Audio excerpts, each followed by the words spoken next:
Shalom, Israel, and shalom, everyone. I thought I would share some scriptures from Jeremiah 30, talking about the Jacob trouble. And so I'm going to be looking at a couple of scriptures, and those scriptures would be actually the verses would be verse 3, 5, 7, and 10 for now. I was just studying it, and um, so I just thought I would share my thoughts on it. I'm not saying it's the absolute truth, absolute correct, but it's, I believe this is what the Spirit has shown me thus so far. I haven't really went thoroughly through the whole chapter, but just a couple of verses that I've read. I believe that the Spirit led me to the understanding of these verses, so I want to just share them. If anyone believe I'm misinterpreting, I wouldn't mind you leaving scriptures like precepts. Maybe I can go back and look at. But I just thought I'd share those couple of scriptures today. So the first one is Jeremiah 30, verse 3. And it says, "For lo, the days come, saith the Lord, that I will bring again the captivity of my people Israel and Judah." So Israel, the northern kingdom, and Judah, the southern kingdom. Because we know that they're split and they're scattered. Saith the Lord, and I will cause them to return to the land that I gave to their fathers, and they shall possess it. So my first precept I want to go to is Isaiah 11, verse 10 through 13. And it says in Isaiah 11, 10 to 13, it says, "This is a victorious restoration of Israel. It's a future prophecy. It has not come to pass yet, because we know that they're still scattered among the nations and living as Gentiles." It says, "And in that day there shall be a root of Jesse, which shall stand for an ensign of the people. To it shall the Gentiles seek, and his rest shall be glorious." Now it's going to go on and tell you who those Gentiles, because remember, these two houses are scattered among the nations, and they're living as if they are Gentiles. It says 11, "And it shall come to pass in that day that the Lord shall set his hand again the second time to recover the remnant of his people, which shall be left from Assyria." So those of Israel and Judah are in Assyria, living living in Egypt, living in Pathros, living among the Cushites, living among the Elamites, and from Shinar, and from Hamath, and from the islands of the sea. So we know that these are Israelites. These are the northern southern kingdom that the Most High is going to redeem and restore and bring out of these nations back into the land. 12, "And he shall set up an ensign for the nations." These nations are the Gentiles. These Gentiles are Israelites that are living among these nations, living as Gentiles. It says, "And he shall set up an ensign for the nations, a sign, and shall assemble the outcasts of Israel." So he's telling who those nations he's speaking of. Those nations are among the outcasts of Israel, and then he will gather together the dispersed of Judah. That's the first northern kingdom, southern kingdom, from the four corners of the earth. And we know they have been scattered through the four corners, and they're there as the sand of the sea that cannot be numbered, unnumberable.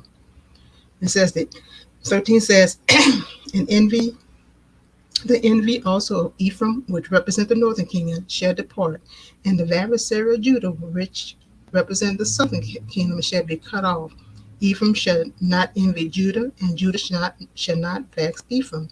So from there, I'm going to go to Ezekiel 37, because it's talking about two different nations. "The envy of Ephraim shall depart, and the adversary of Judah shall be cut off." So they're separated, and evidently they're at war amongst each other, because that's what he said, envy. So let's go to Ezekiel 37. So I'm going to Ezekiel 37, verse 15. So let's start at 15. 15 through 17 talks about uniting the two sticks. Remember, Ephraim represents the northern kingdom, Judah representing the southern kingdom. And it says, the word of Yahweh came again unto me, saying, moreover, thou son of man, take thee one stick and write upon it for Judah and for the children of Israel, his companion.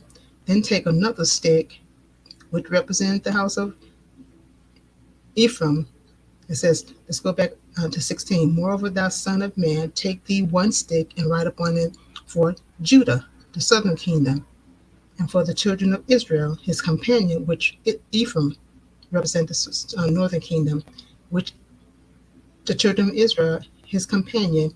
Then take another stick and write upon it for Joseph, the stick of Ephraim, and for all the house of Israel as his companion. 17. And join them one to another into one stick, and they shall become one in thy hand. 18. It says, and when the children of people shall speak unto thee, saying, wilt thou not show us what thou meanest by these?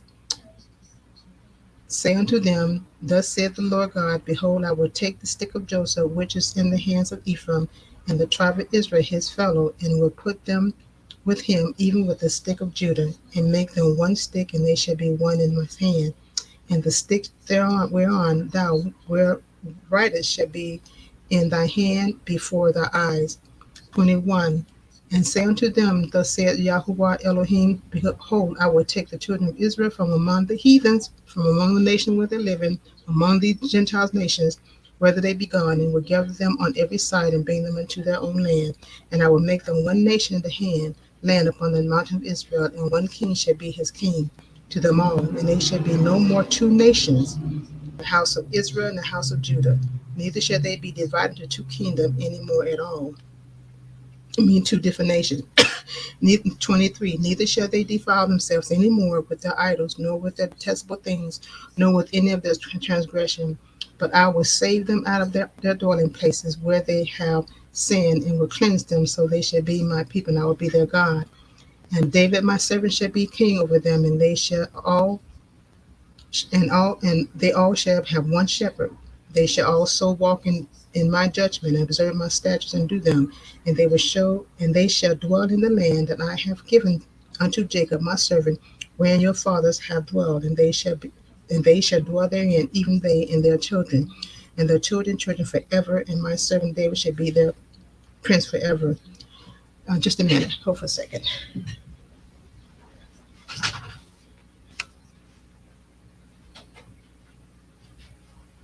Sorry, I had to turn that TV off. It wasn't probably that loud, but I had to excuse myself for a second. So again, that was Jeremiah 30, 1, and the precept of Isaiah 10 and Ezekiel 37. Excuse me. Okay, so let's go on. My next verse would be verse 5. It says, for thus said Yahuwah, we have heard a voice of trembling, of fear, and not of peace. Okay. This is, why is Israel and Judah trembling with trembling, and trembling when Isaiah 29:11 says, for I know the thoughts that I think towards you, said the Lord, thought of peace and not of evil, to give you an expected end. So I just used that verse to show that even though Israel and Judah is trembling, that they shouldn't be, because there's a scripture in Jeremiah 29 that says that, for I know the thoughts that I think of towards you, said Yahuwah, thought of peace and not of evil, to give you an expected end. So I know sometimes we feel that way, y'all, because I know sometimes I feel that way. Like, where people are just suffering so bad, it's like things are getting a lot worse. And instead of us turning back to the Most High, we continue just to go against his word and go against his laws. And then we wonder why we're dying in the streets like we are. He's not playing. He's serious about his word, about the covenant he made with us, a blood covenant. So he's very serious about that covenant he made. But obviously, some of us are not. And we know that 2/3 of Israel is going to be destroyed. Now, some believe that that has already happened through the transatlantic slave trade and the Arab slave trade. I'm not going to say when, because I don't know. I know that times are getting really hard. I know they're going to get worse by the day. So we know that we are definitely living in the last days. Um, so I'm going to go to verse 7. It says, "At last, for that day is great, so that none is like it. It is even the time of Jacob trouble, but he shall be saved out of it." So now some believe that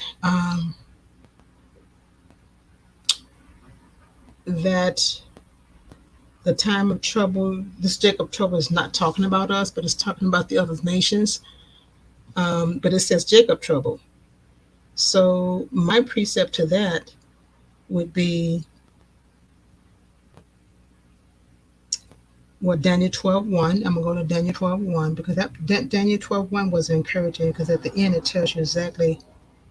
So let's go to Daniel 12:1.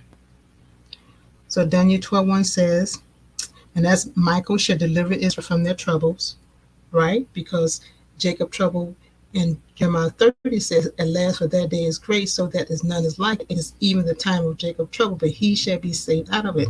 Daniel is saying the same thing in Daniel 12:1. It says, "And at that time shall Michael stand up, the great prince, which standeth for the children of thy people, and there shall be a time of trouble such as never was since there was a nation, even to that same time. And at that time thy people shall be delivered, every one that shall be found written in the book." So that was my precept, one of the precepts for Daniel, for Jeremiah 37. Another one I think I used was,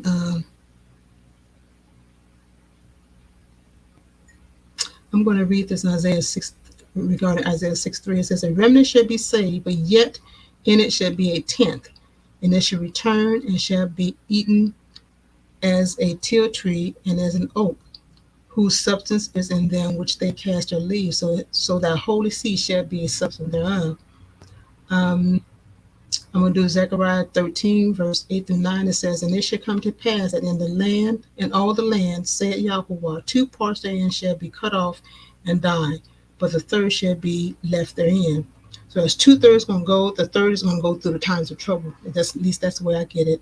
Through the times of trouble, or Jacob trouble. Number 9, that Zechariah 13:9 says, "And I will bring the third part through the fire, and I will refine them as silver is refined, and will try them as gold is tried. They shall call on my name, and I will hear them. I will say, It is my people, and they shall say, The Lord is my God." So we know that we're going through a Jacob trouble, but even in Daniel 12 and also in Jeremiah 30 and also in Zechariah 13, Israel will be saved out of that time of trouble. But it says again that two parts there will be cut off and die, but the third shall be left therein. I remember reading in the Black Heritage Bible. It's King James, but just have a lot of history and a lot of resources in it. It was saying how his commentaries said how Israel, that the 2/3 was the first third, 1/3 was um, when they were going to the embarkment, taking the slave to embarkment, 1/3 died. Then when they put them on the boat and they were coming to the new world, that another 1/3 was killed and died off the ship. You know how they were killing them, throwing them off the ships and stuff, and it was being eaten by sharks and so forth. And it says the remaining 1/3 was to go through the four corners, and that would be the ones to go to the new world. And I thought about that. If that was true, that means that 2/3 did die on the way, during the transatlantic slave trade, from the starting from the embarkment to the ship, 1/3, and from the ship to the new world, another third, and then it was left only 1/3 to go to be dispersed among the nations. So I thought about that. I don't know what you all think of it, but it's something to think about, a food for thought. So let me go to one more verse, and that's going to be.